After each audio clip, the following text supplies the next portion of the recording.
The champagne flute trembles in my hand as I stand in the bathroom of the Rosewood Hotel ballroom, staring at my reflection.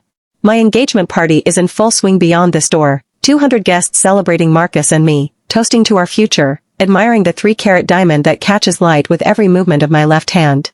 The dress I'm wearing costs $800, a soft blush silk that Marcus said made me look like a dream. His words, not mine. Everything tonight has been his words, his vision, his carefully curated performance. I smoothed down the fabric one more time, checking my makeup in the mirror. Foundation perfect.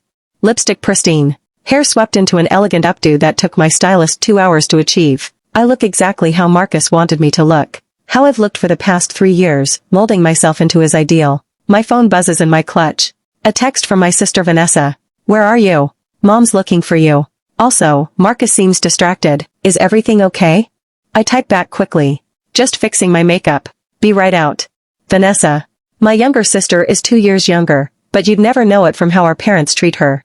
The golden child. The beautiful one. The one who could do no wrong. At 26, she's a social media influencer with 400,000 followers, while I'm a 28-year-old corporate tax attorney who spends 60 hours a week in a windowless office. She lives in a trendy loft downtown that our parents helped finance. I rent a modest one-bedroom in a practical neighborhood near my firm, but I have Marcus. Or rather, I had convinced myself that having Marcus made up for everything else. I pushed through the bathroom door, pasting on the smile I perfected over years of family dinners where Vanessa was the center of attention. The ballroom glitters with fairy lights and white roses, everything elegant and expensive, paid for by my parents as an early wedding gift. Though Mom made sure to mention 3 times during planning that they'd spent twice as much on Vanessa's 25th birthday party last year. Marcus stands near the bar, his tall frame commanding attention in his tailored navy suit. He's laughing with his groomsmen, that easy charm that first attracted me radiating from every gesture. I fell for that charm at a networking event 3 years ago. He was a commercial real estate developer, successful and confident, and when he asked for my number, I felt chosen. Special. Finally, someone saw me as more than Vanessa's plain older sister. I weave through the crowd, accepting congratulations and air kisses from distant relatives I barely know. My best friend Claire catches my arm near the dessert table. You okay? She asks, her green eyes searching my face. You seem off. Just overwhelmed. I lie smoothly. Claire has never liked Marcus. She's never said it directly, but I can feel it in the way she changes the subject when I talk about him, the way her smile doesn't reach her eyes when we double date. But Claire doesn't understand. She's been married to her college sweetheart for 5 years. She doesn't know what it's like to constantly compete with a sister who outshines you in every room. If you need to escape for a bit, I've got your back, Claire offers. I squeeze her hand gratefully and continue toward Marcus. He sees me approaching and extends his arm, pulling me against his side possessively. His cologne envelopes me, expensive and woody, the same scent that clings to my pillow on the nights he stays over. There's my beautiful fiancé, he announces to his friends. They raise their glasses and salute, and I smile wider, playing my part perfectly. The evening heads into a succession of toasts and photographs. My father gave a speech about finally seeing his eldest daughter settled. The word finally hangs in the air like an accusation, a reminder that Vanessa could have married any of her countless admirers by now if she wanted. My mother dabs at her eyes with a monogrammed handkerchief, though I suspect the tears are more the spectacle than any genuine emotion about my happiness. Vanessa glides through the crowd in a silver dress that probably cost more than my monthly rent, her honey blonde hair cascading in perfect waves. She's documenting everything for her Instagram stories, her phone constantly raised, her practiced pout and post candidly generating real-time engagement from her followers. This is so beautiful, she gushes to me when she finally puts her phone down. You're so lucky, Olivia. Marcus is amazing. There's something in her tone I can't quite place, a slight edge beneath the sweetness, but then she hugs me, and I tell myself I'm imagining things. Vanessa has always been affectionate, demonstrative in a way I never learned to be. At 10:30 p.m., I excused myself to the bathroom again. The champagne has gone to my head, and I need a moment of quiet before the final hour of festivities. I'm reapplying my lipstick when I hear voices in the hallway outside, low and urgent. We can't keep doing this. It's too risky. Marcus's voice strained in a way I've never heard before. Then tell her. A female voice, breathy and insistent. Then tell her the truth. My hand freezes, the lipstick tube suspended in midair. That voice. I know that voice. It's not that simple, Nessa. The merger with her firm is almost finalized. Another 2 months and I'll have access to their client list. Then we can. My ears start ringing. The lipstick tube clatters into the sink. Nessa. Vanessa. My sister. My fiancé. The words, we can't keep doing this, echo in my head, rearranging my entire reality. I should burst through the door. Confront them. Scream. But instead, I stand frozen, my reflection pale and shocked in the mirror. Through the crack in the door, I can see them now. Marcus has Vanessa pressed against the hallway wall, his hand tangled in her perfect hair, their bodies close in a way that speaks of familiarity, intimacy, history. 2 more months, Vanessa whispers, rising on her tiptoes to kiss his jaw. Then we can stop pretending. God, I'm so tired of watching you play a devoted fiancé. It'll be worth it, Marcus assures her, his hand sliding down her back. Once I have the client contacts from her firm, I can start my own company. We'll have everything we need. And Olivia is too naive to suspect anything. Naive. The word hits me like a slap. They pull apart as footsteps approach, Vanessa smoothing her dress and Marcus adjusting his tie. They slip back toward the ballroom separately, their masks of innocence firmly in place. I sink onto the closed toilet lid, my legs unable to hold me. My phone is in my trembling hands before I consciously decide to use it. I pull up my text thread with Marcus, scrolling back through months of messages. Now, with the veil lifted, I see things I missed before. The times he canceled at the last minute, claiming work emergencies. The weekends he was out of town for property viewings, for which I never saw photos. The way he sometimes smelled of a perfume I didn't wear, a scent I now recognize as Vanessa's signature fragrance. I open Instagram, navigating to Vanessa's profile with morbid curiosity. Her recent posts are a carefully curated narrative of her perfect life, but now I notice things. A photo from 3 weeks ago, tagged at a restaurant in Napa. The same weekend Marcus said he was viewing properties in wine country. A corner of a navy suit jacket is visible in the mirror behind her. His suit jacket. Another photo from a month ago, of lazy Sunday shot of coffee and croissants. In the background, barely visible, a man's watch on the nightstand. Marcus's Rolex, the one his father gave him, distinctive with its custom engraving. The evidence was always there. I was just too desperate to be chosen, too eager to finally have something Vanessa didn't have, to see what was right in front of me. A text notification appears from Claire. You disappeared. Want me to make excuses? I type back with fingers that don't feel like my own. Cover for me. Tell them I felt sick. Going home. I slip out the back entrance of the hotel, leaving my engagement and the party without saying goodbye. The April night air is cool against my flushed skin as I walk 3 blocks to where I parked my car. My phone buzzes repeatedly. Marcus. Mom. Vanessa. I silence them all. At home, I don't turn on the lights. I sit in the darkness of my living room, still wearing my $800 dress, watching the city lights blur through my tears. The engagement ring on my finger feels heavy, foreign, like a shackle I never noticed until now. Around 2 a.m., my phone lights up with a call from Marcus. I watch it ring, his smiling contact photo mocking me. He calls 3 more times before giving up. Then Vanessa. Liv, where are you?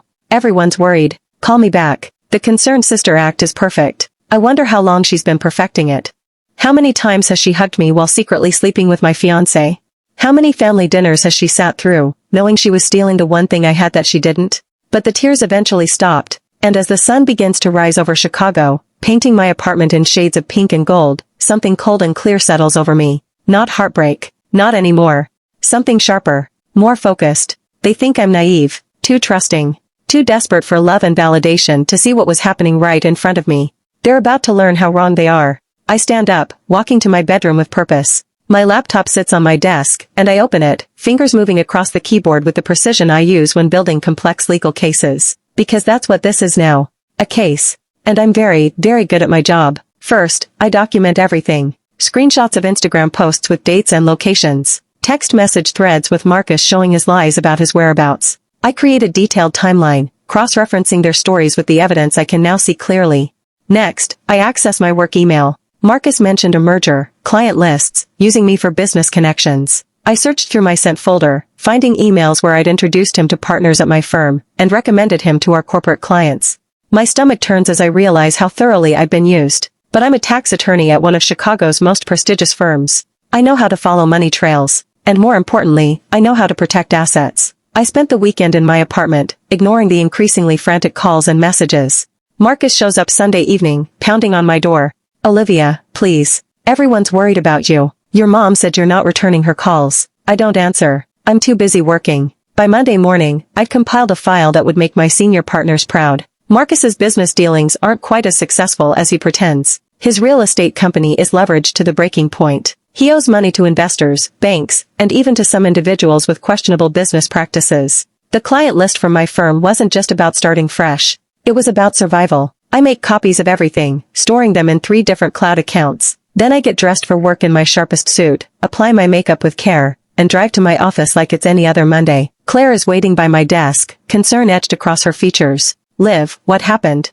Are you okay? I set down my bag, my movements calm and controlled. I'm fine. Better than fine, actually. Marcus has been calling everyone. He said you disappeared from your own engagement party. I needed some air. I turn on my computer, opening my case files like nothing has changed. Claire, you know how you never really liked Marcus? She shifts uncomfortably. Liv, you were right. About everything. I meet her eyes, and whatever she sees in my face makes her sink into the chair beside my desk. I found out he's been sleeping with Vanessa. 4 months, maybe longer. Claire's hand flies to her mouth. Oh my God. Liv, I'm so sorry. Don't be. My voice is steady, almost eerily calm. They think I'm going to fall apart, play the heartbroken victim. But I'm not going to do that. What are you going to do? I smile, and it's not a nice smile. I'm going to destroy them. Methodically, completely. And they won't even see it coming. The first move is strategic. I called Marcus that evening, my voice carefully calibrated to sound fragile and confused. I'm sorry I left, I told him. I just got overwhelmed. Everything felt like too much. His relief is palpable through the phone. Baby, I was so worried. We all were. Can I come over? We need to talk. Not tonight. I need a few more days to myself. But Marcus? I love you. We're okay. The lie tastes like poison, but I force it out sweetly. I need him to think everything is fine. That I'm still the naive, trusting Olivia who wouldn't recognize betrayal if it was standing right in front of her. I text Vanessa next. Sorry for disappearing. Panic attack. Can we have coffee tomorrow? She responds immediately. Of course. I've been so worried about you. Name the time and place. We meet at her favorite overpriced cafe in River North. Vanessa looks flawless in athleisure that probably costs more than my work wardrobe, her hair in an artfully messy ponytail. She hugs me tightly, her perfume overwhelming. I'm so glad you're okay, she says, ordering us both matcha lattes. Mom was beside herself. I'm sorry I worried everyone. I wrap my hands around the warm cup, playing my part perfectly. I've been thinking, Nessa, about the wedding. I want you to be my maid of honor. Her eyes widen with what looks like genuine surprise. Really? I thought you were going to ask Claire. Claire understands. You're my sister. It should be you. The guilt flickers across her face for just a moment before she buries it under enthusiasm.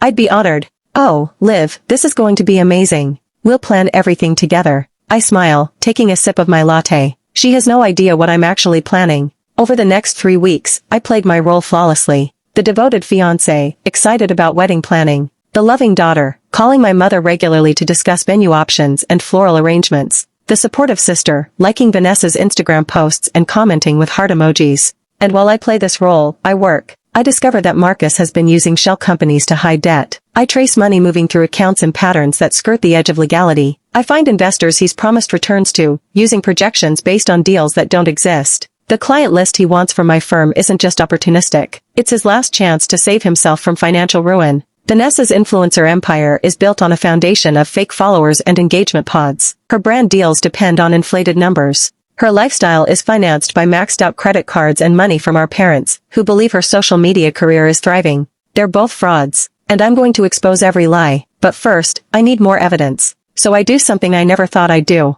I propose a couple's trip. Before the wedding chaos really kicks in, I tell Marcus over dinner at his favorite steakhouse. Let's go somewhere. Just us. Reconnect. He hesitates for just a second too long. That sounds great, but work is crazy right now. The Preston deal is heating up. One weekend, please. I feel like we've been so distant lately. He reaches across the table, taking my hand. His touch makes my skin crawl, but I don't flinch. You're right. Let me check my schedule. 2 days later, he texts that he can't make it work. An emergency meeting with investors that can't be rescheduled. Perfect. I plant the seed with Vanessa next. Marcus and I were supposed to go to Lake Geneva but he has to work. Want to come with me instead? Sister bonding? She makes an excuse about a brand collaboration she can't miss. Her Instagram schedule is already locked in. So I booked the Lake Geneva resort anyway. And then I hired a private investigator. The photos arrived in my inbox Monday afternoon. Marcus and Vanessa checked into a boutique hotel in Milwaukee under a fake name. Marcus's emergency investor meeting was apparently very casual, judging by the images of them drinking wine on a balcony, kissing in the hotel parking lot, his hand sliding under her shirt as they stumbled toward their room. I save every image methodically. Add them to my growing file. The evidence is now irrefutable. That evening, I met with Sarah Chen, a senior partner at my firm. Sarah has mentored me since I started as an associate 5 years ago. She's brilliant, ruthless when necessary, and most importantly, she despises people who use connections for personal gain. I need to show you something, I tell her in her corner office, my voice steady despite my racing heart. It's about Marcus Thornton.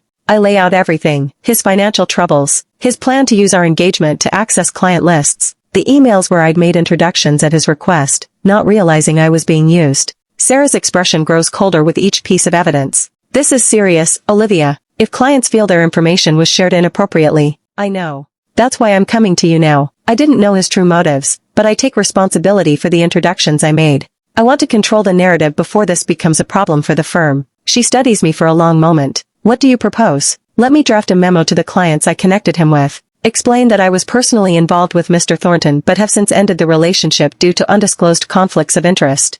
Recommend they review any agreements carefully. It protects the firm and alerts them to his financial instability, and ruins his remaining business relationships. If his business relationships are built on deception, they deserve to be ruined. Sarah's smile is sharp and approving. Draft the memo. I'll review it before it goes out. The next morning, I'm in a conference room at a different law firm. Family law, this time. The attorney, Jennifer Walsh, comes highly recommended for high-profile divorce cases. Though I'm not married yet, I want to understand my options. Breaking an engagement is relatively simple legally, Jennifer explains. But you mentioned he has significant debt and potential legal issues? Yes. And I've been supporting him financially more than I realized. Picking up dinners, covering his part of trips, even lending him money for supposed business expenses. Do you have documentation? I slide a folder across the table. Bank statements, Venmo transactions, text messages where he asked to borrow money. Everything. Jennifer flips through the pages, her expression approving. This is thorough. You could potentially recoup some of these expenses, especially the loans. And if his business practices are fraudulent, you want to distance yourself legally as quickly as possible. That's what I thought. I leave her office with a clear plan. My assets are protected. My reputation at the firm is protected. Now for the final act. The confrontation happens on a Friday evening. I invite both Marcus and Vanessa to my apartment, telling each of them separately that I have exciting wedding news to share. They arrive within minutes of each other, and the surprise on their faces when they see each other would be comical if it weren't so pathetic. Liv, what's going on? Vanessa asks, her influencer smile faltering. Sit down, I gesture to my couch. Both of you. Marcus's expression shifts, a wariness creeping in. If this is about the Lake Geneva trip, I told you, I had to work. You were in Milwaukee. I open my laptop, turning it to face them. The photos from the private investigator fill the screen. At the Knickerbocker Hotel, room 412, you checked in as Mr. and Mrs. Richardson. The color drains from both their faces. Vanessa opens her mouth, but no sound comes out. Marcus stands up, his hands raised placatingly. Olivia, let me explain. Explain how you've been sleeping with my sister for months. Explain how you plan to use me to access my firm's client list to save your failing business? Or explain how you thought I was too naive to ever figure it out. My voice is ice cold, each word precisely delivered. Please, Marcus. Explain which part. Vanessa finds her voice. Liv, I never meant for this to happen. We tried to fight it, but... Stop. I hold up my hand. I don't want to hear whatever script you prepared. I want you both to understand something very clearly. You thought you were playing me. But you were wrong. I pull up a different window on my laptop. Marcus, every business contact I introduced you to has received a detailed memo about your financial situation and questionable business practices. Your investors have been notified of your shell companies and inflated projections. The Preston deal fell through this morning when they discovered your actual debt level. His face goes from pale to gray. You can't, that's confidential information. Actually, as someone who you attempted to use for corporate espionage, I have every right to protect my firm's clients from fraud. I turn to Vanessa. And Nessa, I've compiled some interesting data about your social media engagement. It turns out buying followers and using engagement pods violates the terms of service for most of your brand partnerships. I've sent a detailed report to each company you work with. You're lying. But her voice shakes. Am I? Check your phone. She pulls out her phone with trembling hands. I watch as her face crumbles, notification after notification.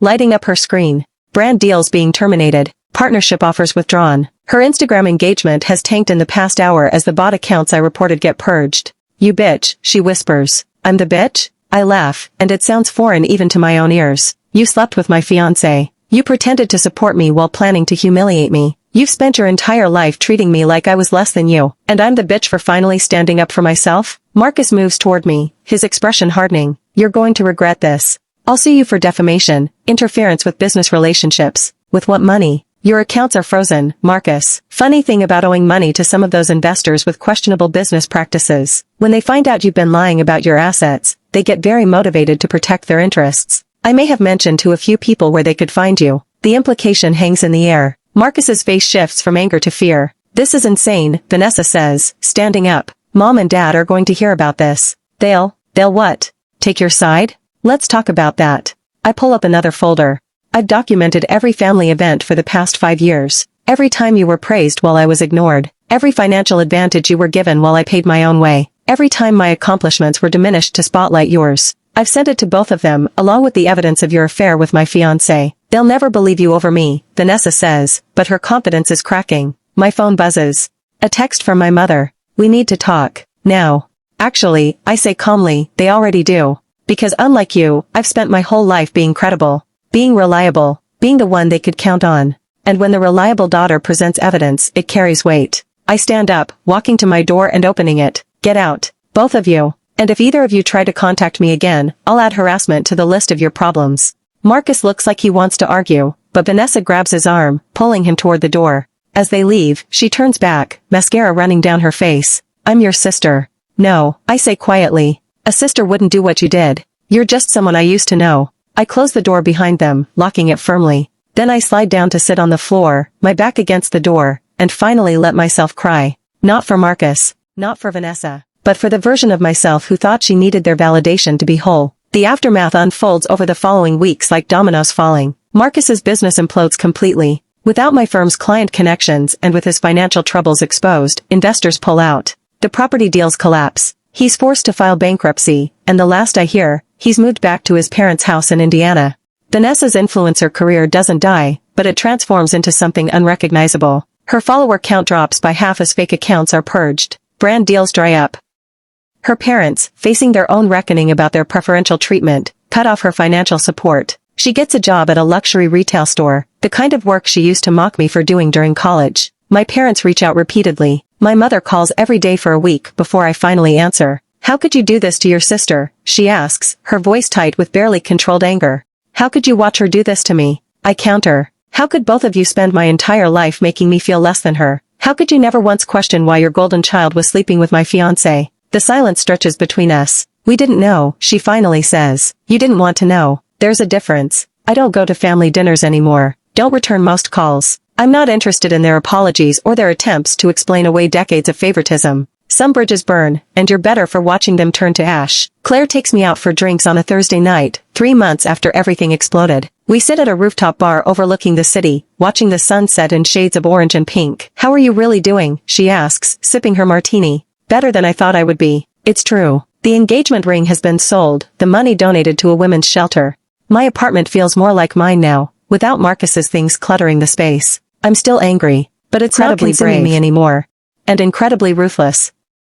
I consider this. They thought being kind meant being weak. That being trusting meant being stupid. They mistook my patience for stupidity. Do you regret it? How hard you came at them? I think about Marcus, broke and humiliated. Vanessa, forced to face reality for the first time in her privileged life. My parents, confronted with evidence of their failures that they can't dismiss or minimize. No, I say finally. They earned every consequence. I just delivered them. My phone buzzes. A text from an unknown number. I almost deleted it, but curiosity wins. I'm sorry. I know it doesn't change anything, but I'm sorry. It's from Vanessa. I stare at the message for a long moment. Then I delete it without responding. Some apologies come too late. Some betrayals can't be forgiven. 6 months later, I'm promoted to senior associate at my firm. Sarah Chen calls me into her office with a smile. You've done exceptional work this year, she says. Your handling of that messy situation with your ex showed remarkable professionalism and discretion. The partners are impressed. The promotion comes with a corner office, a significant raise, and the respect I've always worked for. I'm building something real now, something that's mine alone, not borrowed or shared or dependent on anyone else's approval. I've started dating again, casually. Nothing serious. I'm learning to recognize red flags I missed before, learning to trust my instincts, learning that being alone is better than being with someone who makes you feel small. Vanessa posts occasionally on Instagram. Her content has changed. Less performative, more genuine. She's documenting her actual life now, working retail, living in a studio apartment she can actually afford. Her follower count is modest, but the engagement seems real. I don't follow her, but Claire shows me sometimes. I feel nothing when I see her posts. No anger, no satisfaction. Just nothing. That's how I know I've healed. Marcus, I hear through mutual acquaintances, is still trying to rebuild, but reputation is hard to recover once it's destroyed. Business contacts remember. The lies catch up. He's managing a strip mall in a suburb somewhere, a far cry from the luxury developments he used to broker. My parents have tried to repair our relationship. My father took me to dinner last month, just the two of us. He apologized, actually said the words. But when I asked him to name specific instances where he'd shown favoritism, he couldn't. Or wouldn't. The pattern was so ingrained, he couldn't even see it. We love you both the same, he insisted. Then you didn't love either of us enough, I replied. I don't hate them. I don't hate any of them anymore. Hate requires energy, investment, and caring. I've reallocated those resources to myself. On the 1-year anniversary of that terrible engagement party, I'm in Paris. A solo trip I've been planning for months. I'm sitting at a cafe in the Marais, drinking wine that tastes like sunlight, watching the city move around me. My phone is in airplane mode.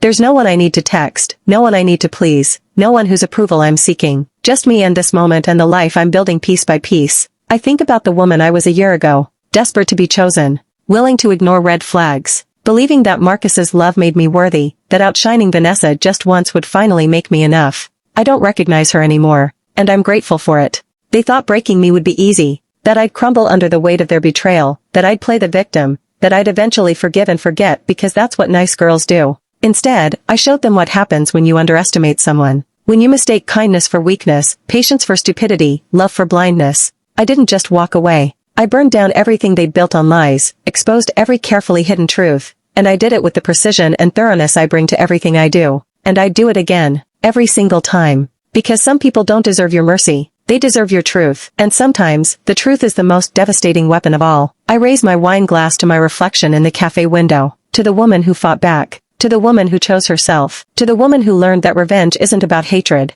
It's about justice. It's about boundaries. It's about saying, clearly and firmly, not anymore, never again. The Paris sunset paints the sky in shades of fire, and I smile. They wanted to make me regret trusting them. Instead, I made them regret ever crossing me, and I've never felt more free. Thank you for listening. If you enjoyed this story, please like, share, and subscribe for more revenge and relationship drama.